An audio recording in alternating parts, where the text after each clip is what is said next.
Mangalore style கோலி பஜ்ஜி எப்படி செய்யறதுன்னு பார்க்கலாமா? 3/4 கப் அளவுக்கு தயிர் எடுத்துக்கலாம். 1/2 டேபிள் ஸ்பூன் அளவுக்கு சோடா பவுடர், தேவையான அளவுக்கு உப்பு, 1 டேபிள் ஸ்பூன் அளவுக்கு சுகரும் சேர்த்துட்டு அது நல்லா கரையிற வரைக்கும் நல்லா மிக்ஸ் பண்ணிக்கலாம். அதே கப்பில் 1 கப் அளவுக்கு மைதா மாவு, 1/4 கப் அளவுக்கு கொஞ்சமாக தண்ணி சேர்த்துட்டு மிக்ஸ் பண்ணிவிட்டு 2 பச்சை மிளகா, கொத்தமல்லி, கருவேப்பிலை, கொஞ்சமாக இஞ்சி பொடியாக நறுக்கிட்டு அது கூடவே சேர்த்துக்கலாம். 1/2 டேபிள் ஸ்பூன் அளவுக்கு ஜீரகமும் சேர்த்துட்டு மிக்ஸ் பண்ணிவிட்டு நல்லா கையில் இந்த மாதிரி அடித்து எடுத்துக்கலாம் 2 நிமிஷம்.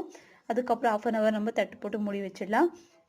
எண்ணெய் நல்லா காஞ்ச பிறகு நம்ம போண்டா போடுவோம் இல்லையா, அந்த மாதிரி போட்டுட்டு லோ ஃப்ளேம்லேயே வேகிறதுக்கு வச்சுட்டு 2 பக்கம் டீப் ஃப்ரை பண்ணி எடுத்தோம்னா மங்களூர் ஸ்டைல் கோலி பஜ்ஜி ரெடி. இதுக்கு தேங்காய் சட்னி வச்சு சாப்பிடும்போது டேஸ்ட் சூப்பராக இருக்கும்.